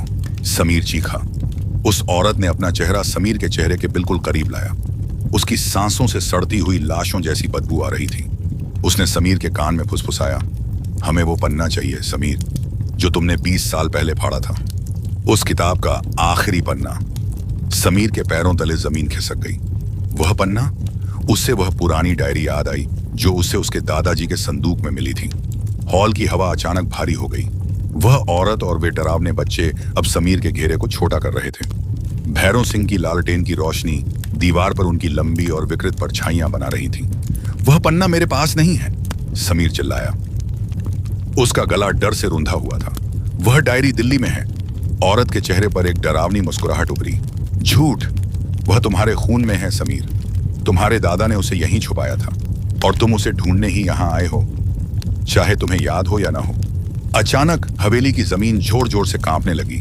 दीवार पर लगी पेंटिंग्स जमीन पर गिरने लगी। तभी हॉल के कालीन के नीचे से लकड़ी के चरचराने की आवाज आई। समीर ने नीचे देखा। कालीन के नीचे एक गुप्त दरवाजा था जो धीरे धीरे खुल रहा था। भागो साहब, नीचे जाओ, भैरों सिंह चिल्लाया। यही एक रास्ता है। समीर के पास सोचने का वक्त नहीं था। जैसे ही उस औरत ने अपना हाथ समीर की गर्दन की तरफ बढ़ाया, समीर ने छलांग लगा दी और उस अंधेरे गड्ढे में कूद गया। वह ढलान वाली सीढ़ियों से लुढ़कता हुआ नीचे गिरा। चारों तरफ धूल और मकड़ी के जाले थे। ऊपर से दरवाजा जोर से बंद हुआ और बच्चों के चीखने की आवाजें मद्धम पड़ गईं। समीर ने अपने फोन की टॉर्च जलाई। वह एक पुराने तहखाने में था। यहां की दीवारें पत्थर की नहीं बल्कि काली मिट्टी की बनी थी। हवा में लोहे और सड़े हुए मांस की गंध थी। जैसे जैसे वह आगे बढ़ा, टॉर्च की रोशनी में उसे कुछ दिखा जिसे देखकर उसकी रूह कांप गई। तहखाने के बीचों बीच एक वेदी बनी थी। उसके चारों तरफ 11 छोटे छोटे पिंजरे रखे थे। हर पिंजरे के अंदर एक छोटा कंकाल था। यह वही 11 बच्चे थे जिनकी बलि 50 साल पहले दी गई थी। पर सबसे भयानक चीज वेदी के पीछे थी। वहां दीवार पर समीर के परिवार का एक बड़ा सा पोर्ट्रेट टंगा था। उसके दादाजी, उसके पिता और एक छोटा बच्चा जो खुद समीर था। पोर्ट्रेट के नीचे खून से कुछ लिखा था, अधूरा बलिदान, मुकम्मल मौत। समीर को याद आया, उसके दादाजी इस गांव के जमींदार थे। उन्होंने अपनी दौलत और शक्ति को बचाने के लिए उस तांत्रिक के साथ मिलकर इन बच्चों की बलि दी थी। 12वें बच्चे की बलि भी दी जानी थी और वह बच्चा समीर था। लेकिन उसकी मां उसे लेकर शहर भाग गई थी। समीर ने कांपते हाथों से वेदी के नीचे एक दरार देखी। वहां एक पीला पड़ चुका पन्ना दबा हुआ था। उसने उसे निकाला। यह उस डायरी का आखिरी पन्ना था। उस पर लिखा था, बलिदान तभी पूरा होगा जब खानदान का आखिरी चिराग अपनी मर्जी से अपनी जान देगा। अगर वह वापस आता है तो कालागढ़ के मरे हुए जाग उठेंगे। तो मुझे यहां बुलाया नहीं गया? मैं खुद अपनी मौत की तरफ खींचा चला आया, समीर बुदबुदाया। तभी तहखाने की दीवारों से रोने की आवाजें आने लगी। मिट्टी की दीवारों से हाथ बाहर निकलने लगे। वे कंकाल जो पिंजरों में थे अब धीरे धीरे हिल रहे थे। अंकल, खेल खत्म करने का वक्त आ गया। एक ठंडी फुसफुसाहट उसके ठीक पीछे से आई। समीर पलटा। वह औरत अब तहखाने के अंदर थी, लेकिन अब उसका चेहरा साफ था। वह कोई और नहीं कि वही मां थी जो उसे बचाकर भागी थी, लेकिन उसकी आंखें काली थीं और उसके गले पर गहरा कट का निशान था। मां, समीर की आंखों से आंसू निकल आए। मैं तुम्हारी मां नहीं हूं समीर, उस चीज ने अपनी गर्दन टेढ़ी करते हुए कहा। मैं वह भूख हूं जो 20 साल से अधूरी है। यह पन्ना मुझे दो या फिर इन बच्चों का हिस्सा बन जाओ। समीर ने पन्ने को देखा और फिर वेदी पर रखी एक पुरानी खंजर को। उसके पास दो रास्ते थे, या तो वह उस पन्ने को जला दे और हमेशा के लिए इस अंधेरे में कैद हो जाए, या फिर वह बलिदान पूरा करे। समीर ने हाथ में पकड़े उस पीले पन्ने को कसकर मुट्ठी में भींच लिया। तुम मेरी मां नहीं हो सकती। मेरी मां ने मुझे बचाने के लिए अपनी जान दी थी और तुम सिर्फ एक परछाई हो। अचानक अंधेरे कोने से एक ठंडी हंसी गूंजी। भैरों सिंह, जो अब तक बाहर था, धीरे धीरे सीढ़ियों से नीचे उतरा। उसकी लालटेन की रोशनी अब नीली पड़ चुकी थी। उसका झुका हुआ शरीर अब सीधा हो गया था और उसकी सफेद आंख से खून जैसा काला तरल बह रहा था। बिल्कुल सही पहचाना समीर साहब, भैरों सिंह ने कहा। उसकी आवाज अब किसी जवान इंसान जैसी कड़क थी। तुम्हारी मां तो उसी रात मर गई थी जब वह तुम्हें लेकर भाग रही थी। उसे इसी जंगल के भेड़ियों ने नोच डाला था, लेकिन उसकी आत्मा को शांति नहीं मिली, क्योंकि उसकी ममता ने उसे इस हवेली के श्राप से बांध दिया। समीर का दिल बैठ गया। तुम कौन हो? मैं वही हूं जिसने तुम्हारे दादा को अमृता का लालच दिया था। मैं वही तांत्रिक हूं जिसने 11 मासूमों का खून इस वेदी पर बहाया था। बस 12वां बच्चा रह गया था और आज 20 साल बाद वो बच्चा खुद चलकर अपनी मौत के पास आया है। भैरों सिंह ने अपनी लाठी हवा में लहराई। उन 11 पिंजरों से हड्डियां बाहर निकलने लगीं और जुड़कर छोटे छोटे भयानक ढांचों, स्केलेटन्स का रूप लेने लगी। वे धीरे धीरे समीर की तरफ रेंगने लगे। यह पन्ना, समीर ने खंजर को पन्ने के पास लाते हुए कहा, अगर मैं इसे जला दूं तो यह सब खत्म हो जाएगा। कोशिश भी मत करना, तांत्रिक भैरों चीखा। अगर यह पन्ना जला तो कालागढ़ की हर रूह आजाद हो जाएगी, लेकिन तुम भी इस आग में जलकर भस्म हो जाओगे। क्या तुम मरने के लिए तैयार हो? समीर ने अपनी मां की उस रूह की तरफ देखा। उसकी आंखों से अब खून के आंसू गिर रहे थे। उसने बिना आवाज के अपना मुंह हिलाया, जैसे कह रही हो, कर दो समीर, हमें आजाद कर दो। समीर की आंखों में एक अजीब सा सुकून आ गया। उसे समझ आ गया कि उसका यहां आना इत्तेफाक नहीं था, यह उसका प्रायश्चित था। उसने वेदी पर रखे तेल के दिए को उठाया और उसे उस प्राचीन पन्ने पर डाल दिया। नहीं, तांत्रिक उसे रोकने के लिए झपटा। समीर ने खंजर से पत्थर पर चिंगारी पैदा की और पन्ने को आग लगा दी। जैसे ही कागज के टुकड़े ने आग पकड़ी, पूरी हवेली में एक जबरदस्त धमाका हुआ। वह आग साधारण नहीं थी, वह नीली और सुनहरी लपटों वाली एक रूहानी आग थी। आग देखते ही देखते पूरे तहखाने में फैल गई। वह तांत्रिक भैरों सिंह हवा में राख बनने लगा। उसकी चीखें इतनी भयानक थीं कि लग रहा था जैसे कोई पहाड़ टूट रहा हो। तुमने सब बर्बाद कर दिया, तांत्रिक की आखिरी आवाज आई और वह धुएं में बदल गया। समीर ने देखा कि वह 11 बच्चे अब डरावने नहीं लग रहे थे। वे रोशनी के छोटे छोटे गोलों में बदल रहे थे। उसकी मां की रूह भी चमकने लगी। उसने समीर के सिर पर अपना रूहानी हाथ रखा, एक आखिरी आशीर्वाद, और फिर सब कुछ रोशनी में विलीन हो गया। अगली सुबह जब सूरज की पहली किरण कालागढ़ के पहाड़ों पर पड़ी तो वहां कुछ नहीं था। न वह विशाल फाटक, न वह विलायत मंजिल हवेली। वहां सिर्फ खंडहर थे जो सदियों पुराने लग रहे थे। गांव के लोग जब वहां पहुंचे तो उन्होंने देखा कि एक आदमी सड़क के किनारे बेहोश पड़ा है। वह समीर था। उसकी मुट्ठी में एक जली हुई चाबी थी। समीर की जान तो बच गई थी, लेकिन वह कभी पहले जैसा नहीं रहा। लोग कहते हैं कि वह अक्सर रात के 3 बजे उठकर अंधेरे में किसी से बात करता है, और अगर आप ध्यान से सुने तो आपको उसके कमरे से बच्चों के हंसने की आवाजें सुनाई देती हैं। कालागढ़ अब नक्शे पर वापस आ गया है, लेकिन कोई भी वहां घर बनाने की हिम्मत नहीं करता, क्योंकि आज भी अमावस की रात को वहां एक लाल साड़ी वाली औरत हाथ में लालटेन लिए समीर का इंतजार करती दिखती है। कहानी खत्म हुई, लेकिन क्या आपने गौर किया, जब आप यह कहानी सुन रहे थे आपके कमरे का तापमान थोड़ा गिर गया था, या शायद आपके पीछे वाले दरवाजे पर हल्की सी दस्तक हुई थी। मौत और खौफ के ये किस्से सिर्फ कहानियां नहीं होते, कभी कभी ये बुलावा होते हैं। अगर आप भी ऐसी ही और रोंगटे खड़े कर देने वाली कहानियों के शौकीन हैं, तो बेल आइकॉन को दबा दें ताकि अगली चीख आप तक सबसे पहले पहुंचे। अब सो जाइए अगर आप सो सकें, क्योंकि कोई है जो अभी भी अंधेरे कोने से आपको देख रहा है।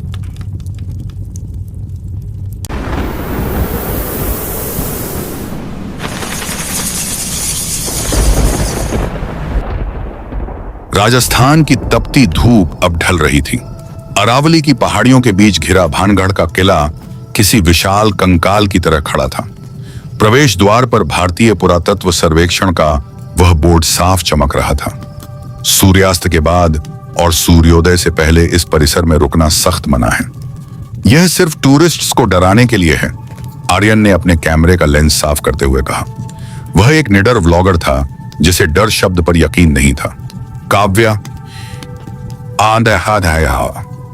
जो प्राचीन इतिहास की छात्रा थी, ने घबराहट में चारों ओर देखा।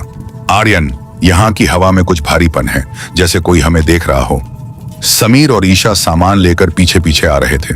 जैसे ही उन्होंने किले की मुख्य चौखट को पार किया, एक ठंडी हवा का झोंका उन्हें छूकर गुजरा, जबकि बाहर तापमान 40 डिग्री था। शाम के 6:30 बज चुके थे। गार्ड्स अपनी ड्यूटी खत्म कर जा चुके थे। पूरा किला अब वीरान था, या शायद ऐसा उन्हें लग रहा था। वे नर्तकियों की हवेली के पास पहुंचे।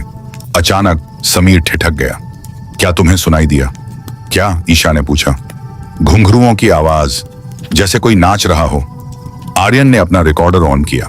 सन्नाटा इतना गहरा था कि उनके दिल की धड़कनें साफ सुनाई दे रही थीं। तभी पत्थरों के टकराने की आवाज आई। किले के ऊपरी हिस्से से एक काली परछाई तेजी से नीचे की ओर गुजरी। कौन है वहां? आर्यन चिल्लाया। कोई जवाब नहीं आया। बस एक दबी हुई हंसी हवा में गूंज उठी।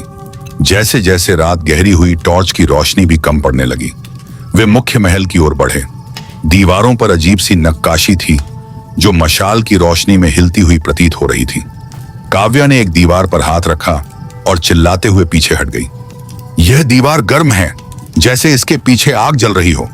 तभी उन्हें याद आई वह कहानी तांत्रिक सिंघिया की, जो राजकुमारी रत्नावती को हासिल करना चाहता था। उसके काले जादू के बदले जब राजकुमारी ने उसे मार दिया, तो उसने मरते वक्त श्राप दिया था कि इस नगर में कोई जीवित नहीं बचेगा और उनकी आत्माएं कभी मुक्त नहीं होंगी। अचानक समीर गायब था। वह बस उनके पीछे ही चल रहा था, पर अब वहां सिर्फ अंधेरा था। समीर, यह मजाक बंद करो, ईशा रोने लगी। तभी महल के तहखाने से एक भारी आवाज आई। वह अब मेरा है। समीर का गायब होना किसी बुरे सपने जैसा था। आर्यन ने अपनी शक्तिशाली LED टॉर्च चारों ओर घुमाई, लेकिन वहां धूल और मलबे के अलावा कुछ नहीं था। अभी एक पल पहले समीर उनके ठीक पीछे चल रहा था, और अब वहां सिर्फ एक खाली गलियारा था जिसकी छत टूटी हुई थी। समीर, भाई जहां भी हो बाहर आओ, ये प्रैंक अब डरावना हो रहा है। आर्यन की आवाज में पहली बार घबराहट साफ झलक रही थी। तभी महल के सबसे निचले हिस्से, जिसे पाताल भैरव का हिस्सा माना जाता था, वहां से एक चीख गूंजी। वह समीर की आवाज थी, दर्द और दहशत से भरी हुई। वो नीचे है, ईशा चिल्लाई और बिना सोचे समझे सीढ़ियों की ओर दौड़ी। आर्यन और काव्या ने उसे रोकने की कोशिश की, पर डर से ज्यादा अपने दोस्त को खोने का गम हावी था। वे नीचे की ओर उतरने लगे। जैसे जैसे वे गहराई में जा रहे थे, तापमान गिरता जा रहा था। दीवारों पर जमी काई से एक अजीब सी सड़ी हुई मांस जैसी गंध आ रही थी। यहाँ की हवा, इसमें दम घुट रहा है, काव्या ने अपना रुमाल नाक पर रखते हुए कहा। अचानक उनकी टॉर्च की रोशनी एक बड़े लोहे के दरवाजे पर पड़ी दी, जो आधा खुला था। अंदर से एक नीली रोशनी धुंधली धुंधली सी दिखाई दे रही थी। जब वे अंदर घुसे तो उनके पैरों तले जमीन खिसक गई। सामने एक बढ़ा सा पत्थर का चबूतरा था। समीर वहां लेटा हुआ था, पर वह होश में नहीं था। उसके चारों ओर पुराने जमाने के मिट्टी के दिए जल रहे थे, जिनमें तेल नहीं बल्कि कुछ लाल रंग का गाढ़ा तरल पदार्थ था। समीर, आर्यन उसकी ओर झपटा, लेकिन जैसे ही उसने चबूतरे को छूने की कोशिश की, एक अदृश्य शक्ति ने उसे पीछे की ओर दे मारा। अंधेरे कोने से एक आकृति उभरी। वह कोई इंसान नहीं था। उसकी चमड़ी हड्डियों से चिपकी हुई थी, आंखें अंगारों की तरह दहक रही थीं और गले में इंसानी खोपड़ियों की एक माला थी। सिंघिया। काव्या के मुंह से सिसकी निकली। वह आकृति धीरे धीरे हवा में तैरते हुए उनकी ओर बढ़ी। उसकी आवाज ऐसी थी जैसे दो पत्थरों को आपस में रगड़ा जा रहा हो। सैकड़ों साल बीत गए, पर इस महल की प्यास नहीं बुझी। रत्नावती को पाने के लिए मुझे एक बलि की जरूरत थी, और आज तुम लोग खुद चल कर आए हो। यह मुमकिन नहीं है, तुम मर चुके हो, यह सब वहम है। आर्यन चिल्लाया और अपना कैमरा उसकी ओर किया, पर कैमरे की स्क्रीन पर सिर्फ काला धुआं दिखाई दे रहा था। तांत्रिक ने एक अजीब सा मंत्र पढ़ना शुरू किया। अचानक पूरे तहखाने की जमीन हिलने लगी, दीवारें पसीजने लगीं और उनमें से काला खून टपकने लगा। ईशा ने हिम्मत जुटाई और समीर का हाथ पकड़कर उसे खींचने की कोशिश की। इस बार तांत्रिक ने उसे नहीं रोका, बल्कि वह जोर जोर से हंसने लगा। भागो, यहां से भागो! आर्यन ने चीखते हुए ईशा और काव्या को धक्का दिया। वे समीर को घसीटते हुए सीढ़ियों की ओर भागे, लेकिन तभी एक भयानक चीज हुई। जो सीढ़ियां उन्हें नीचे लाई थीं, वे अब गायब थीं। वहां सिर्फ एक ठोस दीवार थी। वे फंस चुके थे। पीछे मुड़कर देखा तो तांत्रिक गायब था, लेकिन उसकी हंसी पूरे तहखाने में गूंज रही थी। अचानक फर्श से सैकड़ों काले हाथ निकलने लगे, जो उनके पैरों को जकड़ने की कोशिश कर रहे थे। हम यहां से कभी बाहर नहीं जा पाएंगे। काव्या जमीन पर गिर पड़ी। श्राप सच है। भानगढ़ अपनी सीमा के अंदर आने वालों को कभी वापस नहीं जाने देता। तभी महल के ऊपरी हिस्से से किसी के नाचने और पायल की आवाज आने लगी। तांत्रिक की हंसी अचानक खामोश हो गई और उसके चेहरे पर, जो अब फिर से दिखाई दे रहा था, खौफ छा गया। राजकुमारी, तांत्रिक फुसफुसाया। तहखाने की हवा अचानक बर्फ की तरह ठंडी हो गई। तांत्रिक सिंघिया, जो अभी तक अट्टहास कर रहा था, अब पीछे हटने लगा था। उसकी जलती हुई आंखों में खौफ साफ दिख रहा था। ऊपर से आती पायल की आवाज अब और तेज हो गई थी। वह आ रही है। तांत्रिक की आवाज फटी हुई और कांपती हुई थी। अचानक तहखाने की ठोस दीवारें किसी कागज की तरह फटने लगीं। एक मध्यम सुनहरी रोशनी गलियारे के अंत से फूटने लगी। उस रोशनी के बीच एक साया खड़ा था। रेशमी वस्त्र,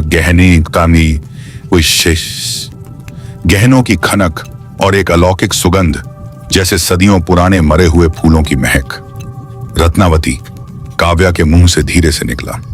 राजकुमारी का चेहरा साफ नहीं था, वह धुंध से ढका हुआ था, लेकिन उसकी मौजूदगी इतनी शक्तिशाली थी कि फर्श से निकल रहे काले हाथ तुरंत गायब हो गए। आर्यन ने समीर को कंधे पर उठाया, जो अब भी बेहोश था और उसके शरीर पर नीले निशान पड़ रहे थे। सिंघिया ने हार नहीं मानी। उसने अपने झोले से एक काली राख निकाली और उसे हवा में उछाल दिया। तूने मुझे तब भी ठुकराया था, और आज भी। यह नगर मेरा है, यहाँ की रूहें मेरी हैं। राख गिरते ही हवा में आग के गोले बनने लगे। पूरा तहखाना हिलने लगा और पत्थर ऊपर से गिरने लगे। आर्यन चिल्लाया, भागो, दरवाजा खुल गया है। जैसे ही वे ऊपर की ओर भागे, आगे उन्होंने पीछे मुड़कर देखा। राजकुमारी का साया तांत्रिक की ओर बढ़ा और उसने अपना हाथ उसकी ओर फैलाया। तांत्रिक की चीख इतनी भयानक थी कि ईशा ने अपने कान बंद कर लिए। वह दृश्य ऐसा था जैसे कोई जलती हुई मशाल अंधेरे को निगल रही थी। वे किसी तरह तहखाने से बाहर निकलकर मुख्य प्रांगण में आ गए, लेकिन जो नजारा सामने था साधारण था। उसने उनके होश उड़ा दिए। किला बदल चुका था। जो खंडहर दोपहर में टूटे फूटे दिख रहे थे, वे अब आलीशान महल की तरह सजे हुए थे। मशालें जल रही थीं, पर उनमें से धुआं नहीं निकल रहा था। दूर जौहरी बाजार की गलियों से लोगों के बात करने की आवाजें आ रही थीं। लेकिन वहां कोई इंसान नहीं था, सिर्फ परछाइयां घूम रही थीं। हम किसी दूसरे वक्त में फंस गए हैं, काव्या हांफते हुए बोली। भानगढ़ की रात वैसी ही हो गई है जैसी वह विनाश से पहले थी। समीर को देखो, ईशा चीखी। समीर की आंखें खुल गई थीं, लेकिन वे पूरी तरह सफेद थीं। उसने अचानक आर्यन का गला पकड़ लिया। उसकी ताकत किसी सामान्य इंसान से कहीं ज्यादा थी। इसे छोड़ो, तुम हमें यहां से नहीं ले जा सकते। समीर की आवाज में वही भारीपन था जो तांत्रिक का था। आर्यन ने खुद को छुड़ाया और समीर को धक्का दिया। समीर, होश में आओ, ये तुम नहीं हो। तभी सामने के ऊंचे बुर्ज पर एक ढोल बजने लगा। ढम ढम ढम। ये आधी रात का संकेत था। भानगढ़ के खंडहरों से अब सैकड़ों रूहें बाहर निकल रही थीं। वे सब उनकी ओर देख रहे थे, बिना आंखों वाली खोपड़ियां और फटे हुए लिबास पहने हुए दरबारी। हमें मुख्य दरवाजे हनुमान पोल तक पहुंचना होगा, काव्या ने नक्शा याद करते हुए कहा। अगर सूरज निकलने से पहले हम इस शापित सीमा को पार नहीं कर पाए तो हम भी इन परछाइयों का हिस्सा बन जाएंगे। तभी हवा में एक सुरीली लेकिन दर्द भरी आवाज गूंजी। राजकुमारी रत्नावती का साया फिर से प्रकट हुआ। उसने उंगली से एक गुप्त रास्ते की ओर इशारा किया। वह हमारी मदद कर रही है या हमें फंसा रही है? ईशा ने हिचकिचाते हुए पूछा। आर्यन ने समीर को फिर से संभाला, जो अब निढाल होकर गिर पड़ा था। हमारे पास कोई और रास्ता नहीं है। चलो। गुप्त रास्ता एक संकरी पथरीली सुरंग की ओर जाता था। हवा यहां इतनी भारी और ठंडी थी कि सांस लेते समय फेफड़ों में चुभन महसूस हो रही थी। आर्यन ने अपनी टॉर्च जलाई, लेकिन रोशनी जैसे अंधेरे को चीर नहीं पा रही थी। आई थी, बस चंद फीट तक ही सीमित थी। जल्दी चलो, हमें यहां से निकलना होगा, आर्यन ने समीर को सहारा देते हुए कहा, जो अब धीरे धीरे होश में आ रहा था। पर उसकी आंखों में अब भी वह डरावनी शून्यता थी। जैसे ही वे सुरंग के बीचों बीच पहुंचे, काव्या अचानक चीख पड़ी और दीवार से चिपक गई। वहां देखो, दीवारों पर, यह क्या है? आर्यन ने टॉर्च घुमाई। सुरंग की दीवारों पर पुरानी नक्काशी नहीं थी, बल्कि ताजा खुदी हुई तस्वीरें थीं। वे तस्वीरें किसी प्राचीन राजा की नहीं थीं। पहली तस्वीर में ईशा को एक खंभे से बंधा दिखाया गया था, जिसकी आंखों से खून बह रहा था। दूसरी तस्वीर में आर्यन का कैमरा टूटा हुआ था और उसका शरीर पत्थर के नीचे दबा था। समीर के हाथ आर्यन की गर्दन पर कसते जा रहे थे। उसकी आंखों की सफेदी अब और भी खौफनाक लग रही थी। आर्यन का दम घुटने लगा था। उसकी आंखों के सामने अंधेरा छाने लगा। समीर, रुक जाओ, यह तुम नहीं हो। ईशा ने चीखते हुए पास पड़ डाढ़ा एक पुराना पीतल का कलश उठाकर समीर के सिर पर दे मारा। एक भारी आवाज हुई। समीर झटके से पीछे हटा और जमीन पर गिर पड़ा। उसके मुंह से एक अजीब सा काला धुआं निकला और वह तड़पने लगा। तांत्रिक सिंघिया का अट्टहास पूरे बाजार में गूंज उठा। तुम अपनी मौत को टाल नहीं सकते, इस बाजार की रूहें भूखी हैं। तांत्रिक ने हाथ हवा में लहराया और बाजार की परछाइयां धीरे धीरे ठोस होने लगी। वे अब इंसानी कंकालों और फटे हुए मांस वाली लाशों की तरह दिखने लगी थीं, जो लंगड़ाते हुए उनकी ओर बढ़ रही थीं। भागो, यहां से भागो। आर्यन ने गले को सहलाते हुए समीर को फिर से अपने कंधों पर उठाया। वे जौहरी बाजार की तंग गलियों से होते हुए मुख्य द्वार यानी हनुमान पोल की ओर भागे। पीछे सैकड़ों लाशों के चलने की आवाजें आ रही थीं, हड्डियों के आपस में टकराने की खड़खड़ाहट। जैसे ही वे मुख्य द्वार के पास पहुंचे, उनके पैर जम गए। विशाल लोहे का दरवाजा, जो शाम को खुला था, अब पूरी तरह बंद था। उस पर भारी जंजीरें लिपटी हुई थीं, जिन पर तांत्रिक की काली विद्या का असर था। जंजीरों से नीली आग की लपटें निकल रही थीं। यह नहीं खुलेगा, काव्या रोने लगी। तांत्रिक ने कहा था कि यह बंद मिलेगा। तभी किले की सबसे ऊंची बुर्ज पर फिर से वही सुनहरी रोशनी दिखी। राजकुमारी रत्नावती का साया एक बार फिर प्रकट हुआ। उसके हाथों में एक चमकती हुई शीशी थी। उसने वह शीशी नीचे की ओर फेंक दी। जैसे ही वह जमीन पर गिरी, एक जोरदार धमाका हुआ और सफेद रोशनी पूरे परिसर में फैल गई। तांत्रिक की लाशें उस रोशनी में जलने लगी। राजकुमारी की आवाज हवा में गूंजी, जैसे कोई मधुर संगीत हो। हनुमान चालीसा, इसका पाठ करो। हनुमान पोल के पहरेदार केवल बजरंग बली की आज्ञा मानते हैं, तांत्रिक की नहीं। आर्यन और ईशा ने एक दूसरे को देखा। वे बचपन में सीखी हुई पंक्तियां याद करने लगे। भूत पिशाच निकट नहीं आवे, महावीर जब नाम सुनावे। जैसे ही उन्होंने पाठ शुरू किया, दरवाजे पर लिपटी जंजीरें तड़कने लगी, नीली आग बुझने लगी और पीली सात्विक रोशनी फैलने लगी। तांत्रिक सिंघिया पीछे से दहाड़ता हुआ आ रहा था। उसकी परछाई अब 10 फीट ऊंची हो गई थी। नहीं, तुम इसे नहीं खोल सकते, वह चिल्लाया। जैसे ही उन्होंने आखिरी पंक्ति पूरी की, संकट कटे मिटे सब पीरा। दरवाजे की विशाल जंजीरें टूटकर गिर पड़ी। भारी दरवाजा धीरे धीरे अपने आप खुलने लगा। पीछे मुड़कर देखा तो तांत्रिक बिल्कुल उनके करीब था। उसने अपना खंजर आर्यन की ओर चलाया लेकिन तभी दूर अरावली की पहाड़ियों के पीछे से सूरज की पहली किरण फूटी। जैसे ही वह पहली किरण किले की दीवार को छुई, तांत्रिक का शरीर राख की तरह बिखरने लगा। उसकी भयानक चीख हवा में विलीन हो गई। पूरा भूतिया बाजार एक धुएं के गुबार की तरह गायब हो गया। खंडहर फिर से वही बेजान पत्थर बन गए जो वे दिन में थे। आर्यन, काव्या और ईशा बदहवास होकर किले की सीमा से बाहर निकले। वे सड़क पर गिर पड़े। समीर ने अपनी आंखें खोली। अब वे फिर से सामान्य थीं। हम बाहर आ गए? समीर ने कांपते हुए पूछा। वे सब सुरक्षित थे, लेकिन जब आर्यन ने अपना कैमरा चेक किया तो उसमें रात का कोई भी फुटेज नहीं था। पूरी मेमोरी कार्ड खाली थी। बस एक आखिरी फोटो बची थी जो उसने गलती से खींच गई थी। उस फोटो में वे चारों किले के बाहर खड़े थे, लेकिन उनके पीछे किले की एक खिड़की में राजकुमारी रत्नावती का साया मुस्कुरा रहा था और उसके हाथ में आर्यन का वही कैमरा था जो भविष्य की नक्काशी में टूटा हुआ दिखाया गया था। वे जान गए थे कि वे बच तो गए हैं, लेकिन भानगढ़ ने उन पर अपनी छाप छोड़ दी है। समीर के गले पर अब भी वह तांत्रिक का निशान एक जन्मजात दाग की तरह मौजूद था। क्या भानगढ़ का श्राप वास्तव में खत्म हो गया, या वह अगली रात का इंतजार कर रहा है? तस्वीर में काव्या को एक काली छाया निगल रही थी और आखिरी तस्वीर वह सबसे भयानक थी। उसमें समीर एक ऊंचे सिंहासन पर बैठा था। उसके हाथों में एक खंजर था और उसके पैरों के पास उसके तीनों दोस्तों के कटे हुए सिर पड़े थे। यह मुमकिन नहीं है। ईशा पागलों की तरह रोने लगी। यह सब पहले से लिखा हुआ है। क्या हम यहां से कभी नहीं निकलेंगे? समीर अचानक रुक गया। उसकी गर्दन एक झटके के साथ मुड़ी और उसने आर्यन की ओर देखा।